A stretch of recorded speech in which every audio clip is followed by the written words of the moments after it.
Welcome back to the Midnight Docket. Today, we're covering a case that shocked not only the state of Idaho, but the entire nation. It's a story of 4 lives tragically cut short, a small town's descent into fear, and a pursuit for justice that gripped the world. Stay tuned as we unravel the events, but beware, this is not for the faint-hearted. Our story takes place in Moscow, Idaho, a college town in the northwestern part of the state. Known for its charm and vibrant college culture, Moscow is also steeped in history. Founded in the late 19th century, it quickly grew from a small agricultural community into a bustling hub centered around the University of Idaho, which was established in 1889. The university remains the heart of the town, drawing students and faculty from across the country. Today, Moscow is home to over 25,000 residents, with more than 11,000 students contributing to its youthful and dynamic atmosphere. Despite its growth, Moscow boasts a low crime rate, with fewer than 300 incidents of violent crime reported in 2021, making it one of the safest college towns in the region. Despite its growth and vibrant atmosphere, Moscow has retained its small-town charm. The town's peaceful neighborhoods, such as the area around King Road, are particularly appealing to students seeking off-campus housing. King Road, located just minutes from the University of Idaho campus, is a quiet residential street lined with modest houses and surrounded by the picturesque hills that define the region. Many of these homes are rented by students, creating a community that balances the independence of off-campus life with the camaraderie of a close-knit group. The house at the center of this story, situated on King Road, was a 3-story student rental with a layout that allowed for both shared spaces and privacy. Its proximity to campus made it a popular choice for students, and its location in a low-crime neighborhood reinforced the sense of safety that residents felt. The King Road house became a lively hub for its residents, a place filled with laughter, late-night conversations, and memories that reflected the vibrancy of college life. This serene reputation made the events of November 2022 all the more shocking, leaving residents grappling with the realization that even their peaceful town was not immune to tragedy. At the heart of this story are 4 remarkable individuals who embodied the spirit of youthful ambition and close friendships. Let's take a moment to get to know them better. Kaylee, 21 years old, was an ambitious and charismatic student at the University of Idaho, pursuing a degree in general studies with a focus on marketing and communications. Born and raised in Idaho, she was part of a tight-knit family with a strong bond with her siblings, whom she often referred to as her best friends. She also shared a special bond with her dog Murphy, who brought her joy and comfort and was often by her side. Kaylee was preparing to graduate in December 2022 and had already accepted a position with a prominent marketing firm in Austin, Texas. Her move, planned for January 2023, was a significant step toward her career aspirations and personal independence. The role offered opportunities for professional growth, and Kaylee had excitedly shared her plans for settling into a new city and exploring the vibrant cultural scene in Austin. Her relationship with her ex-boyfriend Jack Ducour was another important and often complex part of her life. The two had been high school sweethearts and shared a deep history together, but as Kaylee prepared for her upcoming move to Texas, tensions reportedly surfaced. While Jack was supportive of her ambitions on the surface, there was speculation among their friends that he struggled with the idea of her leaving. Some noted moments of strain between them, with questions lingering about how they planned to navigate their future as Kaylee embarked on a path that would take her hundreds of miles away. Kaylee was known for her adventurous spirit and love of travel. She enjoyed capturing her experiences through photography and often shared snapshots of her life on social media. Her confidence, sense of humor, and ability to connect with people left an indelible mark on those who knew her. Despite her ambitious plans, Kaylee always made time for her family and close friends, embodying a balance of determination and loyalty that made her truly unforgettable. Madison, called Maddie by her friends and family, was a 21-year-old with an incredible ability to bring calm and light to those around her. Raised in Coeur d'Alene, Idaho, Maddie had a close relationship with her parents and a wide circle of friends who adored her for her kind heart and infectious smile. She shared a special bond with Kaylee Goncalves, her best friend since childhood. Their friendship was so deep and enduring that many described them as more like sisters. The two supported each other through every life challenge and celebrated each other's successes with unmatched enthusiasm. Maddie was pursuing a degree in marketing at the University of Idaho and was known for her sharp mind and creativity. Her professors and classmates frequently noted her dedication to her studies and her knack for innovative ideas. Outside of academics, Maddie enjoyed spending time at local coffee shops, attending campus events, and exploring the beautiful Idaho outdoors. She had a passion for photography, often capturing moments with her friends or scenic landscapes that reflected her love of nature. Maddie's social life was vibrant, and she had a gift for making everyone feel included. Whether organizing get-togethers with friends or simply offering a listening ear, she was a cornerstone of her community. Her calming presence balanced Kaylee's energetic spirit, and together they formed a dynamic duo that was admired by all who knew them. Maddie's plans for the future included pursuing a career in digital marketing and possibly moving to a larger city to expand her horizons, but she remained deeply rooted in her love for her family and close friends. Xana was 20 years old and known for her vibrant personality and ability to make everyone around her feel valued. Born and raised in Post Falls, Idaho, Xana had a close relationship with her family, especially her mother and siblings. Her family often described her as a source of light and positivity, someone who could brighten even the darkest days. Xana was studying marketing at the University of Idaho and had a passion for understanding people's needs and creating meaningful connections through her work. Xana was also known for her adventurous and fun-loving spirit. She was an avid fan of live music and enjoyed attending concerts with friends. Her weekends were often spent exploring local cafes, organizing movie nights, or participating in campus events. Despite her busy schedule, Xana managed to balance her academics and social life seamlessly, earning the admiration of her peers and professors alike. Xana's relationship with Ethan Chapin, her boyfriend, was a significant part of her life. The two shared a deep bond, built on mutual respect and a shared love of life's little joys. Whether attending parties, spending time outdoors, or simply relaxing together, they complemented each other's personalities in a way that friends and family often remarked on. Xana's plans for the future were as vibrant as her personality. She dreamed of traveling the world and making a difference in the marketing industry, using her creativity and interpersonal skills to connect with others. Ethan, 20 years old, was a cheerful and adventurous young man who had a unique ability to bring people together. Born as one of a set of triplets, Ethan shared a special bond with his two siblings, who often described him as the heart of their trio.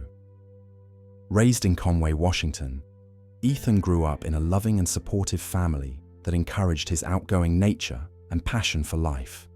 He was known for his athleticism, playing sports like basketball and soccer throughout his school years, and he carried that same energy and teamwork into his college life. Ethan was majoring in recreation, sport, and tourism management at the University of Idaho, a field that perfectly aligned with his love for the outdoors and his desire to work in a career that brought joy to others. He was an active member of the university community, participating in events and always finding ways to make new connections. Ethan's relationship with Xana Kernodle was a cornerstone of his college experience. The two shared a deep and genuine connection, with friends often remarking on how perfectly they complemented one another. Whether attending campus parties, hiking in the beautiful Idaho wilderness, or simply spending quiet evenings together, Ethan and Xana's bond was evident to everyone who knew them. Let's take a closer look at the house on King Road and the living arrangements of its residents. The off-campus residence was a 3-story building located in a quiet neighborhood near the University of Idaho. It was a popular area for students due to its proximity to campus and affordable rent. During this weekend, the house was shared by 6 people, each occupying one of the bedrooms, spread across the 3 floors. Kaylee had recently moved out of the house, but returned to attend a nearby party. Kaylee and Madison shared a room on the top floor.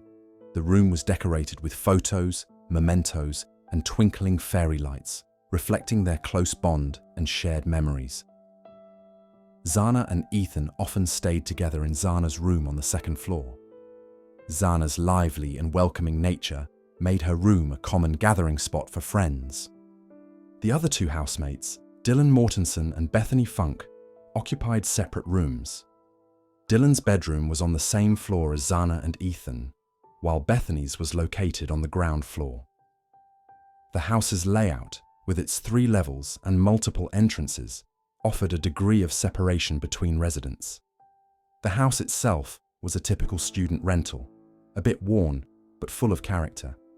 It became a hub for laughter, late-night study sessions, and shared meals. Yet, despite its lively atmosphere, the layout of the house with separate floors and entrances created an environment where housemates could maintain their independence. This division would later become a critical aspect of the case, raising questions about who might have heard or seen something unusual that night.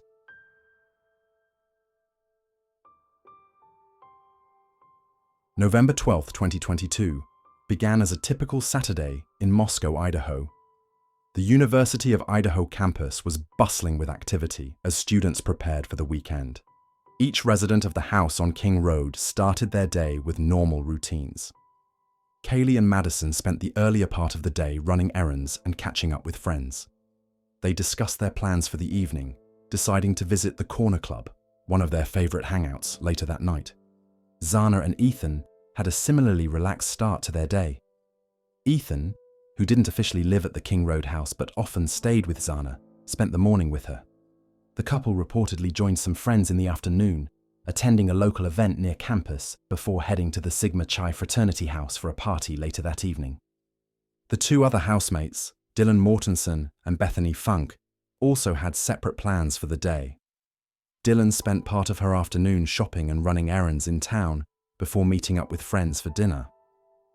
She later returned to the house in the early evening, but decided to stay in her room for most of the night, occasionally texting friends and watching shows on her phone.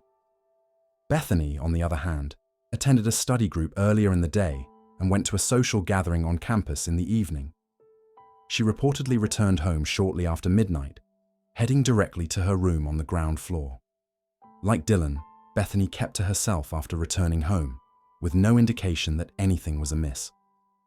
Both roommates were reportedly asleep by the time the others arrived back at the house, their separate floors and routines contributing to the quiet atmosphere. As the day transitioned into evening, the house was briefly quiet as its residents went about their individual plans. By nightfall, the vibrant energy typical of college weekends in Moscow took over, with each group setting out for their destinations. The stage was set for what seemed like an ordinary night for 6 students living their lives in a peaceful college town. Kaylee and Madison's night out at the Corner Club was typical of their close-knit friendship. Surveillance footage from the bar captured the 2 engaging with the lively crowd, occasionally chatting with patrons and bar staff. Reports indicate that they spent a significant amount of time talking privately at the bar, seemingly engrossed in conversation. The 2 eventually decided to leave around 1:30 a.m., but the specifics of their final moments at the Corner Club remain a point of interest and conjecture. After leaving the bar, they headed to the Grub Truck, a popular food truck parked downtown, known for serving hearty late-night snacks to students after a night out. Surveillance footage from the Grub Truck captured Kaylee and Madison waiting in line and chatting with other students. Kaylee placed their order, which reportedly included carbonara pasta, while Madison laughed and joked with people nearby. The 2 seemed carefree, enjoying the casual, late-night atmosphere that was typical after an evening out. Their friendly demeanor made them stand out to those around them, with some witnesses recalling their smiles and lively energy. The two eventually used a rideshare app to secure a ride back to their off-campus residence, departing the grub truck around 1:50 a.m. and arriving home shortly after 2 a.m. During the ride, the conversation reportedly remained light, with no indications of distress or concern. The peaceful conclusion to their night appeared routine, marking the end of what seemed like another typical evening. Xana and Ethan followed shortly after, leaving the Sigma Chi house at approximately 1:45 a.m., based on the established timeline. While much about their activities at the party remains unclear, it is believed they spent the evening socializing with friends and enjoying the typical energy of a college gathering. Some speculate they may have been discussing plans for upcoming events or simply catching up with their fraternity and sorority peers. The couple arrived back at the King Road residence shortly after Kaylee and Madison, adding another piece to the intricate timeline of that evening. By 2:20 a.m., all 6 friends were inside the house. The house appeared quiet from the outside, with no immediate signs of distress. Yet, in hindsight, this peaceful facade masked the terror that was about to unfold. Some theorize that the attacker may have been watching the house, waiting for the right moment to strike. Others suggest the possibility of a planned, targeted attack based on detailed knowledge of the victim's routines. These unanswered questions keep the public guessing, heightening the chilling enigma surrounding the events that followed. In the early morning hours of November 13th, the 6 residents were settling in after a day filled with typical college activities. Kaylee and Madison retired to their shared room on the 3rd floor. The pair likely spent their time reflecting on the day, exchanging stories, and perhaps planning for the future. Kaylee might have spoken about her impending move, while Madison scrolled through social media or shared something funny to lighten the mood. On the 2nd floor, Xana and Ethan returned from their party, sharing some late-night food that Xana had ordered via DoorDash. Meanwhile, Dylan Mortensen and Bethany Funk were in their respective rooms, one on the 2nd floor and the other on the ground floor, already winding down for the night. At approximately 4, the house was quiet except for the soft murmurs of activity from Xana's room, where her phone indicated she was still awake, possibly using TikTok. Dylan, on the 2nd floor, reportedly heard noises but dismissed them as normal sounds of late-night activity. She later recounted hearing someone say, "There's someone here," a comment she initially attributed to Kaylee playing with her dog upstairs. The attacker entered the house through the sliding glass door on the 2nd floor, a common access point for the residents. Moving swiftly and with purpose, they ascended to the 3rd floor. In Kaylee and Madison's shared room, the assault was sudden and brutal. Both women were likely asleep when the attack began. Kaylee's injuries were far more severe, reflecting a deliberate and focused assault. Investigators reported that she suffered multiple stab wounds to her chest and neck, including injuries that severed the carotid artery and jugular vein, causing catastrophic blood loss. These wounds were inflicted with significant force and precision, underscoring the assailant's intent to incapacitate her swiftly. The extent and location of the injuries suggest that Kaylee may have been the primary target in the attack. Blood evidence in the room indicates that Kaylee may have awakened during the assault and attempted to resist. She likely grabbed at the knife or the attacker's arm, as defensive wounds were found on her hands. However, the overwhelming brutality of the attack left her with little chance of survival. Her attempts to fight back may have prolonged the assault and drawn the focus of the assailant, who inflicted additional wounds to ensure she was incapacitated. The chaos in the room, displaced bedding and blood spatter, speaks to her desperate fight for her life, though the attack was completed in moments. After attacking Kaylee and Madison, the assailant descended to the 2nd floor, entering Xana's room. Xana, having recently received her DoorDash order, was still awake and likely heard the commotion from upstairs. According to some unconfirmed sources, Ethan may have been found in the doorway of Xana's room, suggesting he either heard the commotion upstairs or was sent by Xana to investigate. This theory implies that Ethan may have been caught off guard by the attacker or tried to intervene. He sustained stab wounds to his chest and torso, consistent with sharp force trauma. Evidence shows that Xana put up a desperate fight, sustaining multiple defensive wounds on her forearms and palms, consistent with attempts to grab the knife or shield herself from the attacker's strikes. These injuries indicate she fought with determination, even as the assailant delivered repeated blows aimed at her upper body. Investigators believe she attempted to grab the knife or block the attacker's strikes, leading to severe lacerations. Overturned furniture and blood evidence in the room suggest a violent struggle, as Xana likely tried to evade the attacker. Both Xana and Ethan suffered deep, penetrating wounds to vital organs, leaving them fatally injured within moments. A security camera near the house captured audio of whimpering, a loud thud, and a barking dog at approximately 4:17 a.m. From her room on the second floor, Dylan Mortensen later described hearing what she believed to be crying, followed by a male voice softly stating, "It's okay, I'm going to help you." The sounds, though unsettling, seemed ambiguous in the moment, leaving her unsure whether to investigate further. At one point, she opened her door and saw a masked figure dressed in black walking past her.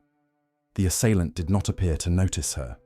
Frozen in fear, she closed and locked her door, remaining silent as the attacker exited the house. By 4:25 a.m., the King Road house fell eerily silent. The devastating loss of 4 young lives left behind an unsettling quiet, while the surviving residents unknowingly lay on the brink of discovering the unimaginable horror. This harrowing moment marked the beginning of an investigation that would grip the nation and forever change the lives of the victims' families and the Moscow community. As the sun rose over Moscow, the quiet college town had no idea of the horror that had unfolded hours earlier. The tragedy remained hidden within the walls of the King Road house for nearly 8 hours, before a 911 call finally brought the gruesome discovery to light. The timing of the 911 call has left investigators and the public grappling with confusion. Despite the horrific nature of the attacks, emergency services were not contacted until nearly noon, a delay that continues to raise questions about what transpired during those critical hours. The surviving roommates, Dylan Mortensen and Bethany Funke, were unharmed during the attacks and had remained in their respective rooms throughout the night. According to later reports, they believed their housemates were simply asleep or perhaps unwell. At approximately 11:58 a.m., a call was placed to 911 from one of the surviving roommates' phones, reporting an unconscious person. What is even more perplexing is the revelation that, prior to calling emergency services, the roommates had reportedly contacted several friends, asking them to come to the house. Those friends arrived and were present at the scene before the police were finally alerted. This unexplained delay in reporting the tragedy has deepened the mystery, leaving investigators and the public to question the circumstances that led to such a prolonged silence and the possible reasons behind it. When first responders arrived, they were met with a scene that Moscow law enforcement would later describe as one of the most harrowing in their history. 4 victims, Kaylee Goncalves, Madison Mogen, Xana Kernodle, and Ethan Chapin, were found fatally attacked in their bedrooms. Each had sustained multiple stab wounds inflicted by a fixed-blade knife, and the evidence pointed to a calculated and targeted assault. In the immediate aftermath of the murders, the University of Idaho faced an unprecedented wave of fear and uncertainty. Classes were suspended temporarily, allowing students and faculty to process the tragedy. For many students, the fear of an unidentified assailant on the loose was too much to bear, prompting them to travel back home to seek safety with their families. The campus, typically a hub of energy and connection, transformed into a space marked by unease and stillness as students and faculty processed the tragedy. The silence was heavy with unanswered questions, reflecting the profound impact the murders had on the entire community. News of the murders spread quickly, sending shockwaves through the small community of Moscow and beyond. The victims were beloved students, described as vibrant and full of promise. Vigils were held across campus, with hundreds of students, faculty, and townspeople gathering to honor their memories. Flowers and messages of condolence soon covered the lawn outside the crime scene, as the house became a symbol of unspeakable loss.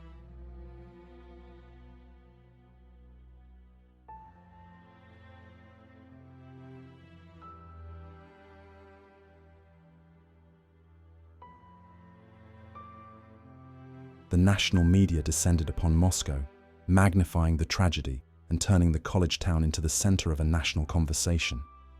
News crews swarmed the area, capturing the raw grief of a mourning community while scrutinizing every detail of the unfolding investigation. Speculation ran rampant, fueled by the absence of immediate answers. The lack of forced entry, the delay in calling 911, and the brutal nature of the murders became focal points of widespread debate. As the media frenzy grew, so did the pressure on law enforcement to provide answers. The community's grief was compounded by fear, with residents locking their doors and students wondering if they too could be at risk. The King Road house, once a lively hub of college life, was now the epicenter of a mystery that captured the nation's attention. While investigators worked tirelessly to unravel the truth, the families and friends of the victims were left to grapple with the devastating loss, their lives forever changed by an unimaginable tragedy. Questions lingered, and the eerie quiet of that early morning underscored the many unresolved mysteries surrounding the tragedy. The delay in calling for help and the lack of clear answers left a profound impact, deepening the emotional scars on the community and the families of the victims. The investigation was one of the most complex in Idaho's history. The Moscow Police Department, with assistance from the FBI and state authorities, combed through evidence, conducted interviews, and analyzed thousands of tips. Heightening the mystery were the speculations surrounding the timeline leading up to the crime. Surveillance footage from the Corner Club showed Kaylee and Madison engaging with the lively crowd, occasionally chatting with patrons and bar staff. Reports indicate that they spent a significant amount of time talking privately at the bar, seemingly engrossed in conversation. Eyewitnesses claimed they noticed Kaylee and Madison occasionally glancing toward a particular individual at the bar, whose behavior seemed ordinary at first glance but, in hindsight, raised questions. This individual reportedly lingered near the women at times, sparking curiosity among investigators and amateur sleuths alike. Speculation has emerged about whether this person could have interacted with Kaylee and Madison earlier in the evening or observed them more closely than others in the bar. Authorities have not confirmed any direct connection between this individual and the subsequent events, but the detailed reconstruction of their time at the Corner Club has become a critical part of understanding the night's timeline and uncovering potential leads. Surveillance footage from the grub truck captured Kaylee and Madison chatting with others while waiting for their food, providing a glimpse into the final moments of their evening out. A man seen lingering nearby in the footage has drawn significant attention from amateur sleuths and online communities, particularly because he was reportedly present at both the Corner Club and the grub truck. His movements across these locations, paired with his proximity to Kaylee and Madison, initially sparked questions about whether he had followed them intentionally. Investigators noted his repeated presence and scrutinized his actions closely. But after identifying and interviewing him, they ruled him out as a suspect, citing a lack of evidence linking him to the crime. Some theorized that he may have followed the women from the bar to the food truck, potentially observing their interactions or positioning himself near them intentionally. His body language in the footage, including moments where he appeared to glance repeatedly in their direction, has been analyzed extensively. However, investigators have since identified and interviewed the man, ultimately ruling him out as a suspect. While his presence across multiple locations frequented by the victims initially fueled public speculation, authorities have confirmed that he holds no relevance to the timeline of the crime.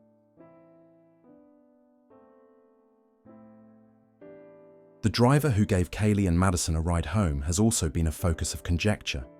The two reportedly used a rideshare app to return to their off-campus residence. Initial speculation suggested that the driver might hold vital information about their final moments before reaching home. Questions arose about whether there was anything unusual during the ride, such as the presence of a suspicious vehicle following them or someone lingering near their residence upon arrival.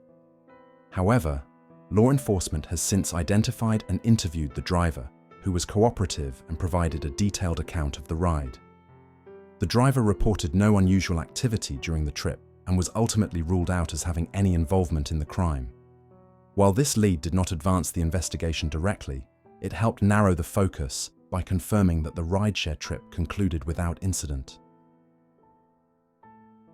The DoorDash delivery driver who brought Xana Kernodle's late-night food order became an early focus of the investigation. Given the timing of the delivery, which coincided closely with the believed window of the attacks, investigators scrutinized the driver's movements and statements. Authorities interviewed the driver extensively and reviewed GPS and transaction records to verify his account. The driver cooperated fully with the investigation, providing detailed information about the delivery and his actions afterward. Surveillance footage confirmed his presence at the King Road house during the delivery and showed him leaving shortly afterward, with no indications of suspicious behavior. The timeline he provided aligned with evidence collected at the scene, and his whereabouts before and after the delivery were corroborated. While the delivery's proximity to the crime initially raised questions, law enforcement ultimately ruled out the DoorDash driver as a suspect. His cooperation and the lack of any incriminating evidence ensured that this lead, while important for verifying the timeline, did not advance the case further.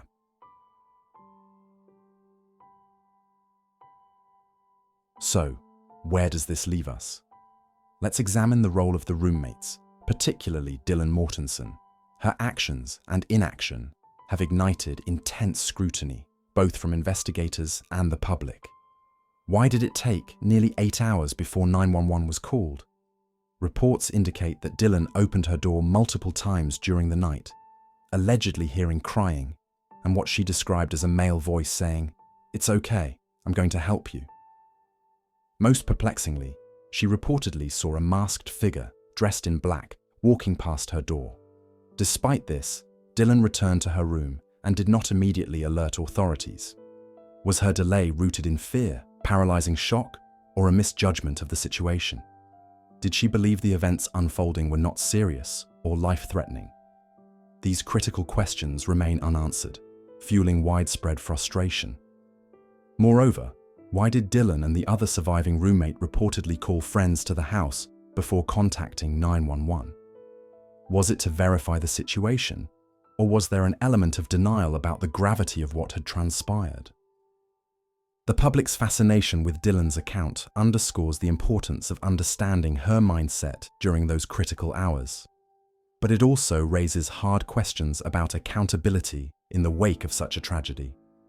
Her experience was undeniably traumatic, but the lingering gaps in her narrative continue to provoke debate and highlight the psychological complexities of surviving such an ordeal. Even amidst the widespread frustration over the unanswered questions surrounding Dylan Mortensen's actions and decisions that night, a more compelling suspect emerged. Bryan Kohberger, whose name became synonymous with the chilling events at King Road, entered the narrative as law enforcement pieced together the evidence. While doubts lingered about Dylan's role and her delayed 911 call, the mounting evidence against Kohberger provided a far more convincing focus for the investigation. The first major piece of evidence came from surveillance footage near the King Road residence, which captured a white Hyundai Elantra repeatedly circling the area during the early morning hours of the murders. Investigators meticulously tracked the movements of this vehicle, identifying it as a critical lead. By cross-referencing vehicle registrations and local surveillance footage, authorities connected the Elantra to Kohberger, a PhD student in criminology at a nearby university. Cell phone data further implicated Kohberger, as records showed that his device had been in the vicinity of the victim's home multiple times in the weeks leading up to the murders. This pattern of activity suggested he may have been surveilling the house potentially planning the attack. On the night of the murders, however, Kohberger's phone was turned off during the critical window of time, an action that raised even more suspicion. When the phone was turned back on, it was detected traveling away from Moscow, Idaho, in a direction consistent with Kohberger's residence. Forensic evidence also played a pivotal role. A DNA sample collected from the crime scene, specifically a sheath of a fixed-blade knife left near one of the victims, was analyzed and later matched to Kohberger through genealogical research. Investigators used familial DNA databases to narrow down potential suspects, ultimately leading them to Kohberger after obtaining a direct DNA sample from his residence. Kohberger's behavior following the murders further fueled investigators' suspicions. Reports from those who knew him described abrupt changes in demeanor, with some noting that he appeared more withdrawn, anxious, and preoccupied. Fellow students and colleagues at the university reportedly observed him becoming less engaged in academic discussions and isolating himself socially. Additionally, his landlord and neighbors mentioned subtle shifts in his routine, such as late-night activities and unusually erratic behavior, further raising questions about his state of mind in the weeks following the crime. Shortly after the murders, Kohberger undertook a cross-country drive with his father from Washington State to his family's home in Pennsylvania. The two traveled in Kohberger's white Hyundai Elantra, the same vehicle captured near the crime scene on surveillance footage. Upon arriving in Pennsylvania, Kohberger took notable steps that further raised suspicions. He was observed meticulously cleaning the Elantra, spending hours scrubbing the interior and exterior in what some investigators believe was an effort to eliminate potential evidence. Additionally, surveillance footage showed him discarding trash in a neighbor's garbage bin, a move that investigators later cited as an unusual attempt to avoid leaving evidence tied to his own residence. These actions, coupled with the mounting forensic and circumstantial evidence, painted a picture of a suspect who was not only aware of the investigation, but actively trying to obscure his tracks. The journey, spanning several days, included stops that coincided with law enforcement's increasing focus on the case. Investigators later scrutinized this trip, viewing it as a possible effort to distance himself from the crime scene while remaining aware of the investigation's progress. His interest in criminology and prior research into the mindset of criminals raised additional questions about whether he had applied his academic knowledge to plan and execute the crime.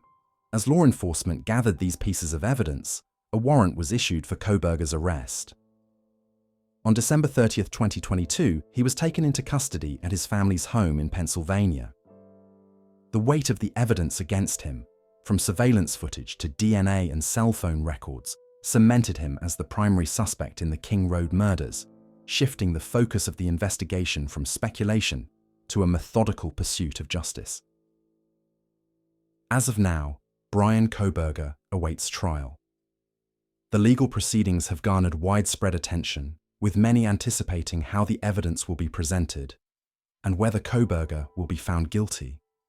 The defense has already hinted at questioning the investigation's methods, promising a contentious courtroom battle. Also, some speculate that Kohberger's defense may argue issues with the chain of custody for evidence, challenge the reliability of DNA analysis, or question the validity of witness statements and surveillance footage. There is also speculation that the defense could shift blame toward the surviving upstairs roommate, questioning why they did not call the police sooner or intervene during the crime. The defense might suggest that the roommate's delayed reaction, despite reportedly hearing disturbing noises, could indicate negligence or complicity. They could argue that the roommate's account of events is inconsistent, or that their inaction allowed the crime to unfold. This tactic, while controversial, could be aimed at creating reasonable doubt in the jury's minds, shifting focus away from Kohberger and onto unexplored possibilities. These strategies could shape the trial and its outcome. The trial is scheduled to begin on August 11, 2025, with jury selection starting on July 31, 2025. The proceedings will take place in Ada County, Idaho, following a change of venue from Latah County to ensure a fair trial. One of the most significant challenges for the court will be selecting an impartial jury. With the case receiving such extensive media coverage, potential jurors may already hold preconceived notions about Kohberger's guilt or innocence. The defense may argue that the saturation of media reports and public discourse has effectively convicted Kohberger in the court of public opinion. The court will likely take extra precautions, such as extensive juror vetting and instructions, to ensure the trial remains fair and unbiased. However, balancing these measures with the overwhelming public interest poses a unique difficulty in a case of this magnitude. While the evidence against Bryan Kohberger is substantial, the principle of innocent until proven guilty remains a cornerstone of the justice system. Let us examine the possibilities that might point to his innocence, beginning with the forensic evidence that has become central to the case, ensuring a balanced view of the arguments surrounding it. As the investigation zeroed in on Bryan Kohberger, the DNA sample found on the knife sheath at the crime scene emerged as a key piece of evidence linking him to the murders. However, questions remain about the strength and context of this match and how it fits into the broader narrative. Could the DNA have been transferred inadvertently? Was the sample mishandled? Or could cross-contamination have occurred during collection or analysis? These questions tie directly to the broader argument for Kohberger's innocence, as they highlight potential flaws in the chain of evidence that might weaken the case against him. Moreover, Kohberger's reported high IQ and extensive knowledge of criminology make it seem implausible that he would commit such a calculated crime, yet leave behind such an incriminating piece of evidence. Defense teams might argue that it would be highly uncharacteristic for someone with his academic background to make what could be considered a rookie mistake. Challenges to the chain of custody and lab protocols further raise reasonable doubts about the validity of this evidence. Building on the DNA evidence, the prosecution's narrative suggests that Kohberger's phone data indicates a pattern of surveillance of the victim's residence, potentially reinforcing the timeline constructed from physical evidence. Furthermore, the phone data connects indirectly to the white Hyundai Elantra seen near the crime scene, with its movements aligning closely with the device's location data. This interconnected evidence is presented as part of the larger framework tying Kohberger to the events of that night. However, the defense might argue that his proximity could be coincidental, especially if his daily routines brought him near the area. For example, was he traveling along a commonly used route, or could the cell tower data be misinterpreted? Additionally, the period when his phone was turned off during the murders might be explained by benign reasons, such as conserving battery life or being in an area with poor reception. The white Hyundai Elantra captured on surveillance near the crime scene is another significant link in the prosecution's case. However, it is important to note that thousands of similar vehicles are registered in the region. The defense could argue that the car seen in the footage might not definitively belong to Kohberger, and any identification may rely on circumstantial evidence rather than absolute certainty. Despite the circumstantial evidence, the prosecution has not yet presented a clear motive for the crime. This lack of motive further highlights the reliance on circumstantial evidence, emphasizing how the absence of a concrete rationale contributes to the broader uncertainties in the case. Kohberger's academic background in criminology might explain his interest in crime scenes and criminal behavior, without necessarily implicating him in the murders. Could his proximity to the case be coincidental rather than criminal? The defense could argue that without a solid motive, the case remains speculative. Transitioning from the question of motive, reports of Kohberger's behavior following the murders describe him as withdrawn and anxious. While these observations might raise suspicion, they are not definitive indicators of guilt. His demeanor could be explained by unrelated personal or academic stress. Could his abrupt changes in routine be coincidental rather than linked to guilt? The defense might argue that behavioral evidence is subjective and prone to misinterpretation. Kohberger's actions of discarding trash in a neighbor's garbage bin have been described as suspicious, especially when considered alongside his withdrawn and anxious behavior following the murders. These actions, which could be interpreted as an attempt to obscure evidence, align with other patterns of erratic conduct observed in the weeks after the crime. However, the defense might argue that this behavior is not uncommon and could be explained by convenience or habit, rather than an effort to obscure evidence. The absence of any eyewitness identifying Kohberger as the attacker leaves room for alternative theories, highlighting gaps in direct evidence and emphasizing the reliance on circumstantial links to build the case against him. Could the DNA on the knife sheath belong to someone else? Could other suspects or motives exist that have yet to be explored? One particularly provocative theory is that Kohberger, with his deep understanding of criminology and reported high IQ, may have orchestrated the murders with the intention of being apprehended. His academic studies, which often delved into the psychology of criminal behavior and the decision-making processes of offenders, might have influenced a calculated plan to test the limits of forensic investigations and legal scrutiny.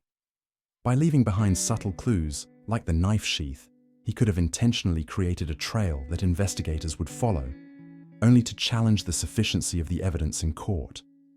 This theory suggests that for Kohberger, the crime might have been a twisted experiment, designed to exploit his knowledge of investigative techniques while daring the legal system to prove his guilt. Some suggest he viewed the crime as a macabre experiment, carefully calculating his every move to create a scenario where all evidence collected would fall short of meeting the burden of proof in court.